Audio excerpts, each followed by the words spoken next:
Death is not something that happens to you sometime in future. It's happening to you all the time. If you're unaware, you're ignorant, it comes to you sometime. You do not know when, but it'll come. If you're aware, in every moment, both life and death are involved.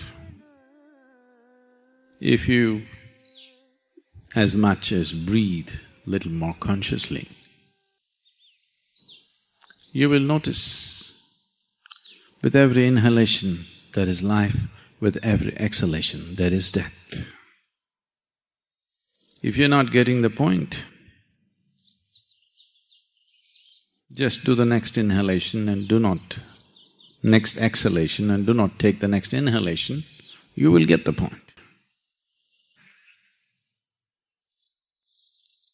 Every moment, even beyond the breath, every moment it is happening. It's like the ticking of the clock, life and death, life and death, life and death. It's all the time happening. One who is aware of this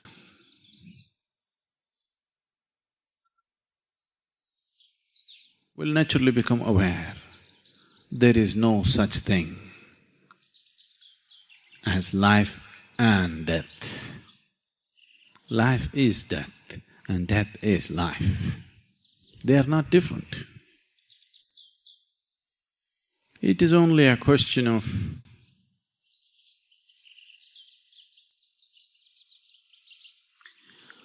the womb, the crawling out, growing up,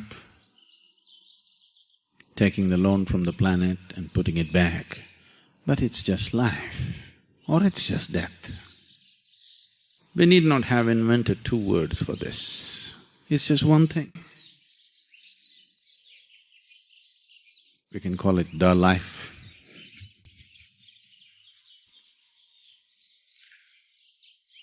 Because they're not two different things.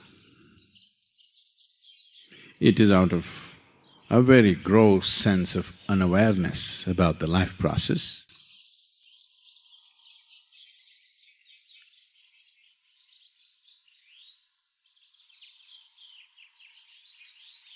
Because the wonderful gifts that have been showered upon humanity, we are using them like toys. It feels this way. This mind, this brain, capable of incredible things, but we are using it like a toy. No. I think people enjoy toys, isn't it? A large percentage of humanity is so suffering the mind that slowly it has become fashionable to teach you to become no mind. It took millions of years to evolve to this state of mental capability. Now we are talking about no mind, because a no mind is better than a crazy mind.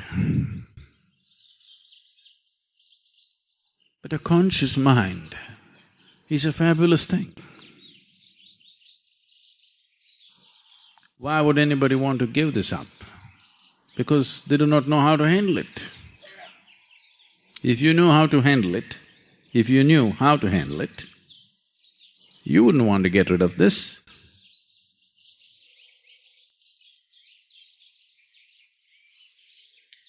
People are seeking peace.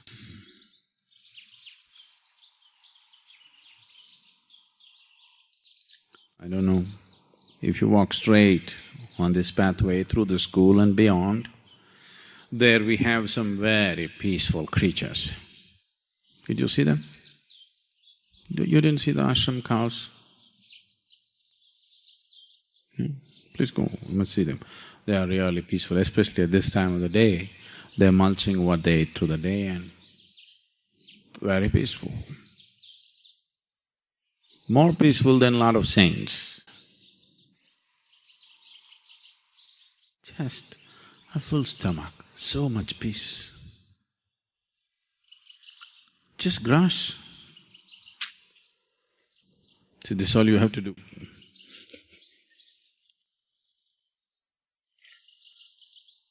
Because not much of a mind.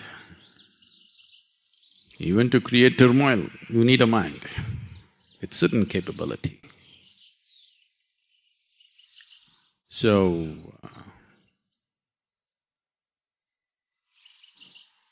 this mind has become a problem only because of so many silly assumptions we've made about life. So many kinds of camouflages we have put upon life, not seeing it just the way it is. All kinds of inventions about it. Too many philosophies, too many ideologies. Oh, I'm going too far. A lot of people are just living by some silly slogan that they read somewhere.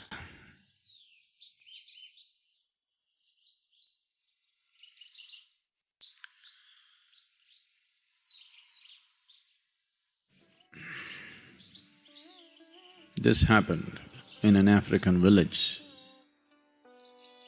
There was a man-eating lion bothering a certain village,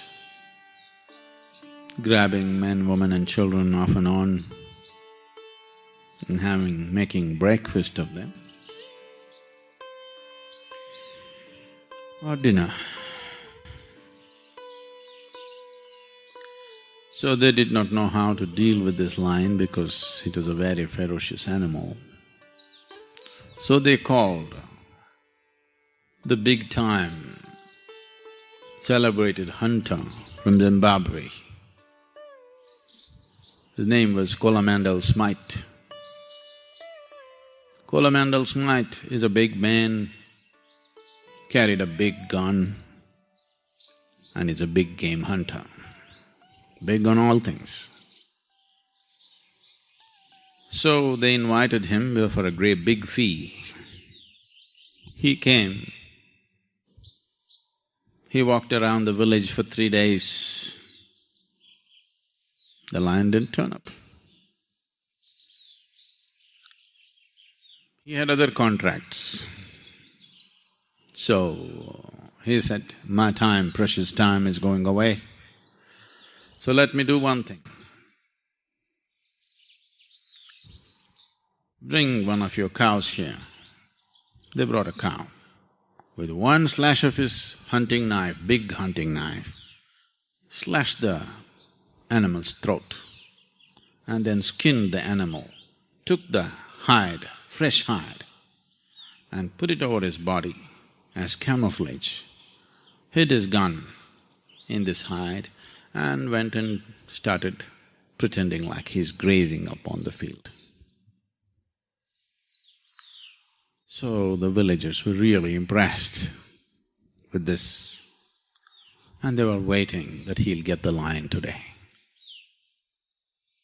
Then they heard blood-curdling screams from Coromandel Smythe. And all of them ran to see what happened.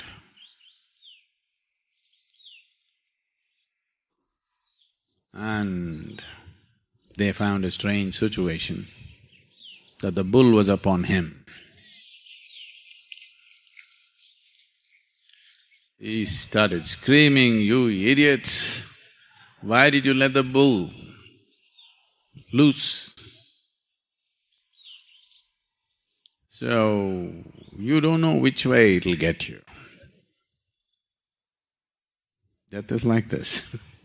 You don't know which way it'll get you unless you have become aware that what you call as life and what you call as death are not two separate things. One who does not embrace death will not know life at all. If you sit here, I don't want to die, I don't want to die, I don't want to die, all that will happen is you will not live. You'll anyway die, but you will not live for sure. It's not that I want to die today, but if I do, it's all right with me. I'll do everything to protect myself, to nurture myself, to take care of myself. But if I have to die today, it's okay with me. Now I can step out and live, otherwise I cannot live. Basava, a Kannada saint, a great poet,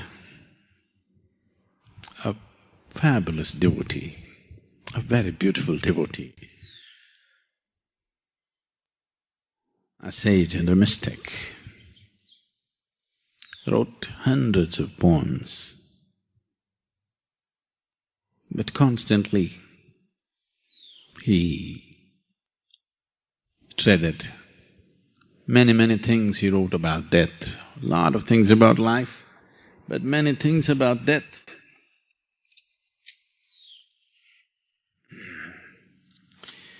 This is a translation, it loses its some of the beauty of poetry, but you get the meaning. Basava said, sacrifice a lamb brought to the festival, eats up the green leaf brought for decorations. Sacrifice a lamb brought for the festival, eats up the green leaf brought for the decoration, not knowing a thing about the kill, not knowing a thing about the kill. It wants only to fill its belly, born that day, to die that day. But tell me, did the killer survive, O Kudala Sangama Deva?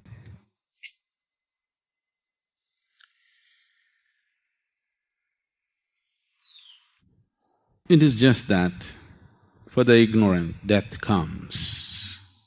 For those who are aware, death doesn't come, death is. As life is, death is. When we say Krishna,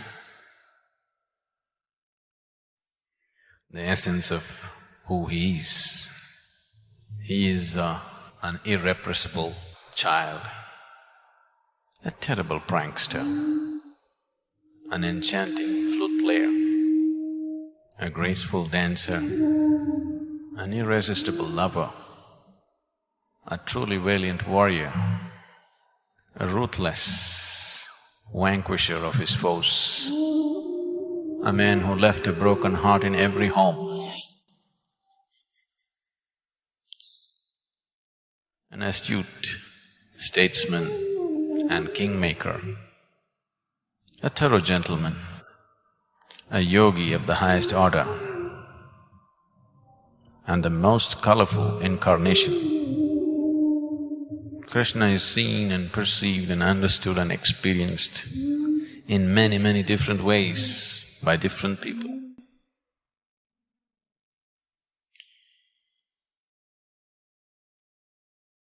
Duryodhana, through the eyes of Duryodhana. For those of you who do not know the background, I will be, because unless you understand the whole tapestry of the story and the situation in which he existed, many aspects of who he is will be missed, so we will go into it. But right now, Duryodhana is a man because of certain situations into which he was placed. Insecure, angry, jealous, greedy and feeling wronged all his life. And because of actions which came forth from his greed and anger, he became the key for destruction of his whole race.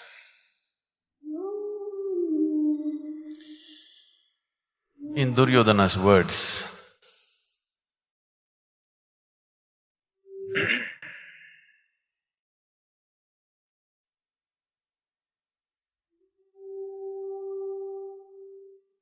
He is a smiling rogue, if there was ever one. He can eat, he can drink, he can sing, he can dance, he can make love, he can fight, he can gossip with old women, play with little children. Who says he is God? That's Duryodhana's perception. Shakuni, the very embodiment of deception and cunning.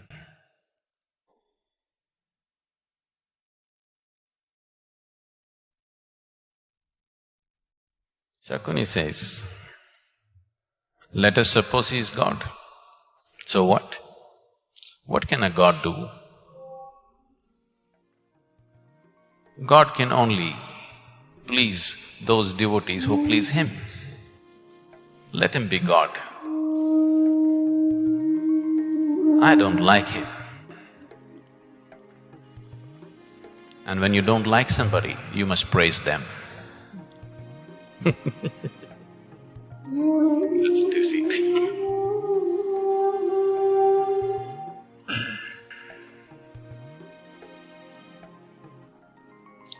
Radhe,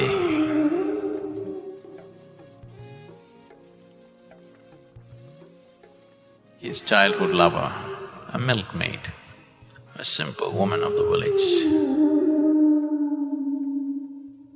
But with such unfaltering love and devotion, she has become so big that today you cannot talk of Krishna without Radhe. We don't say Krishna Radhe, we say Radhe Krishna.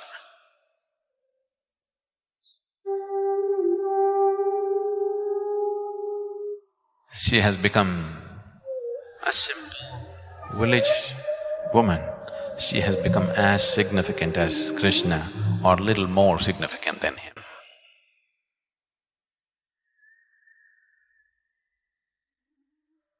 She said, Krishna is with me.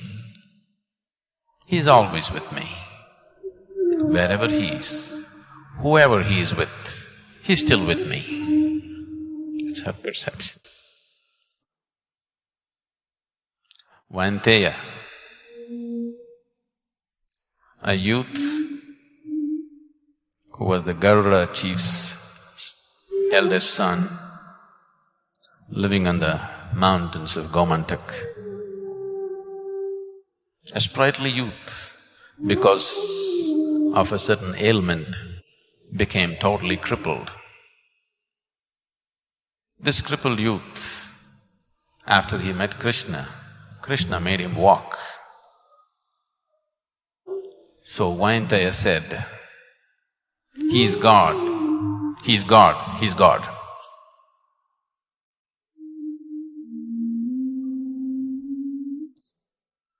Akrura, an uncle of Krishna, a wise and saintly being,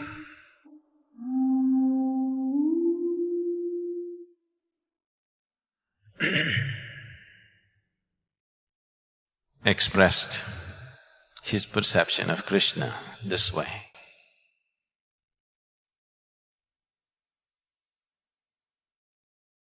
Krishna, when I look at him, this strange young boy, I see the sun, the moon and the 7 stars whirling around him. When he speaks, he sounds like the voice of the Eternal.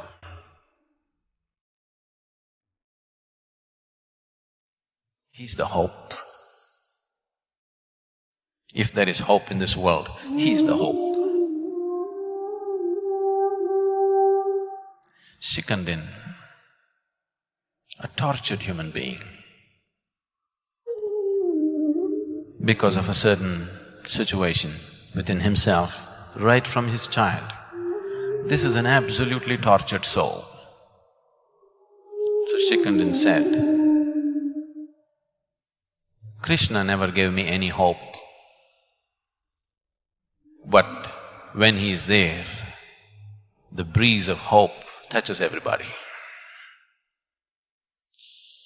I can go on like this. Different people saw different facets of who he is. For some he is God, for some he is a crook, for some he is a lover, for some he is a fighter, so many things he is. If we want to taste an essence of what it means when we say Krishna, the consciousness that we refer to as Krishna, if we have to be touched by this, we need Leela. Here we are for the Leela. Leela means it is the path of the playful. This is not for the serious types, are you?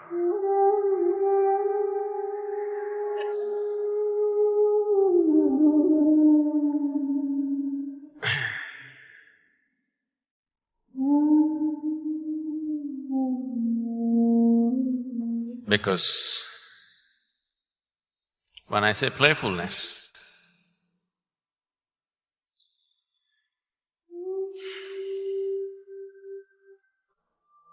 we are not here just to play. We are here to explore the most profound and the most serious aspect of life, but playfully, conducted playfully. Otherwise Krishna won't be there.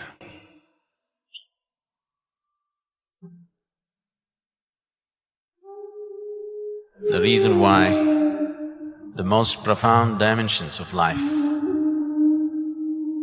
have been missed by the vast population in the world is because they do not know how to be playful. If you want to explore this path playfully, if you want to be playful,